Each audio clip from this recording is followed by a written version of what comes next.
নমস্কার বন্ধুরা, ডলি রন্ধনশালা সবাইকে স্বাগত। আজকে তোমাদের সাথে শেয়ার করব মুসুর ডাল দিয়ে মেথি শাকের দারুণ একটা টেস্টি রেসিপি। মেথি শাক যে একেবারেই খেতে চায় না সেও কিন্তু আঙুল চেটে খাবে। আমি এখানে এই রান্নার জন্য একাটি মেথি শাক আগে থেকেই বেছে নিয়েছিলাম। মেথি শাক হয়তো তোমরা অনেক রকমভাবে বানিয়ে খেয়েছো, তবে একবার হলেও তোমরা এই মুসুর ডাল দিয়ে মেথি শাকের এই রেসিপিটা বানিয়ে দেখো। অসম্ভব টেস্টি খেতে হয়, আর তাছাড়া বাচ্চা থেকে বড় সবাই খেতে পছন্দ করবে। মেথি শাকগুলো দেখো আমি একটু ছোট ছোট করে কেটে নিয়েছি। আর এই রান্নার জন্য অল্প একটু মুসুর ডাল আমি আগে থেকেই ভিজিয়ে রেখে দিয়েছিলাম। তাহলে চলো রেসিপিটা আমি কিভাবে বানিয়েছি সেটা এবার দেখে নেওয়া যাক। প্রথমে আমি রান্নার জন্য কড়াইয়ের মধ্যে প্রয়োজন মতো সর্ষের তেল দিয়ে দিলাম। প্রথমে আমি তেলটা খুব ভালোভাবে গরম করে নিয়ে এবার আমি তেলের মধ্যে ফোড়নে দিয়ে দেব অল্প একটু গোটা জিরে। আর সাথেই আমি ফোড়নে দিয়ে দেব দুটো শুকনো লঙ্কা। এবার আমি ফোড়নটাকে নাড়াচাড়া করে হালকা একটু লালচে করে ভেজে নেব, ফোড়ন থেকে সুন্দর মিষ্টি গন্ধ বেরিয়ে আসা পর্যন্ত।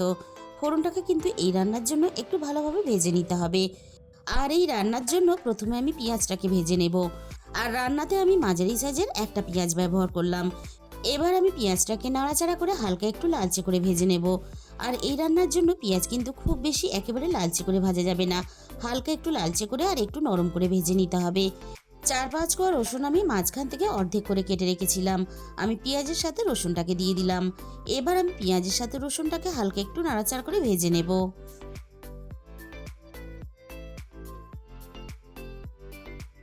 এবার আমি এখানে দিয়ে দেবো রান্নার প্রয়োজন মতো অল্প একটু আদা বাটা। আমি এখানে যেহেতু আগেই গোটা রসুন ব্যবহার করেছি, তাই এখানে রসুন বাটাটা ব্যবহার করলাম না। তোমরা যদি রসুন বেশি পছন্দ করো তাহলে আদা বাটার সাথে অল্প একটু রসুন বাটাও ব্যবহার করতে পারো। এবার আমি মুসুর ডালটা দিয়ে দিলাম। এবার আমি পেঁয়াজের সাথে মুসুর ডালটা মিনিট 2-3 মতো একটু হালকা করে ভেজে নেব। মুসুর ডাল যদি এভাবে একটু ভেজে নিয়ে রান্না করা হয় তাহলে রান্নার স্বাদটা যেমন ভালো হয়, তেমনই কিন্তু তাড়াতাড়ি মুসুর ডালটা সিদ্ধ হয়ে যায়। এবার আমি একে একে রান্নার গুঁড়ো মশলাগুলো দিয়ে দেব। প্রথমে আমি দিয়ে দিলাম রান্নার প্রয়োজন মতো হলুদের গুঁড়ো, আর সাথেই আমি এখানে দিয়ে দিলাম অল্প একটু লঙ্কার গুঁড়ো। তবে ঝালের পরিমাণটা অবশ্যই নিজেদের স্বাদ মতো ব্যবহার করবে। এবার আমি দিয়ে দিলাম রান্নার প্রয়োজন মতো জিরে গুঁড়ো, আর সাথেই আমি দিয়ে দিলাম রান্নার প্রয়োজন মতো ধনে গুঁড়ো। আর এখানে দিয়ে দেব অল্প একটু গরম মশলার গুঁড়ো। আর সব শেষে আমি এখানে দিয়ে দেব রান্নার স্বাদ মতো লবণ। এবার আমি গ্যাসের ফ্লেমটা মিডিয়াম টু লোতে রেখে সব কিছু একসাথে একটু সময় নিয়ে খুব ভালোভাবে কষিয়ে নেব। সব কিছু আমি খুব ভালোভাবে একসাথে কষিয়ে নিলাম। এবার আমি মেথি শাকটাকে দিয়ে দেব।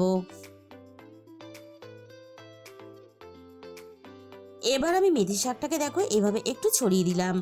শাকটাকে এইভাবে একটু ছড়িয়ে দিলে তাহলে এই শাকের জলেই ডালটা বেশ কিছুটা সিদ্ধ হয়ে আসবে। গ্যাসের ফ্লেমটা লো টু মিডিয়ামে রেখে এবার আমি একটু ঢাকা দিয়ে দিলাম।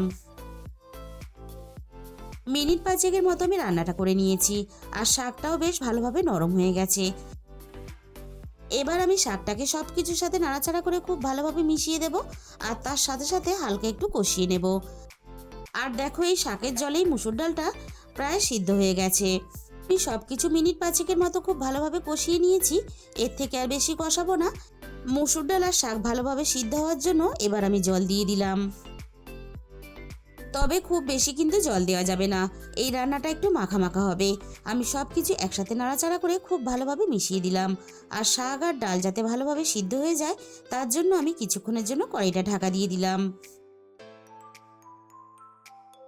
মিনিট 15 মতো আমি রান্নাটা করে নিয়েছি, আর মুসুর ডাল আর শাক বেশ ভালোভাবে সিদ্ধ হয়ে গেছে। আর রান্নাটা ঠিক এরকম মাখা মাখা করে করতে হবে, তবেই কিন্তু খেতে ভালো লাগবে। বন্ধুরা, এইভাবে একদিন হলেও তোমরা মুসুর ডাল দিয়ে মেথি শাক রান্না করে খেয়ে দেখো। এইভাবে রান্না করলে খেতে অসম্ভব টেস্টি হয়। তাহলে বন্ধুরা, আজকের এই রেসিপিটা শেষ পর্যন্ত দেখার পরে তোমাদের যদি ভালো লেগে থাকে তাহলে ভিডিওতে একটা লাইক, শেয়ার আর কমেন্ট করে দিও।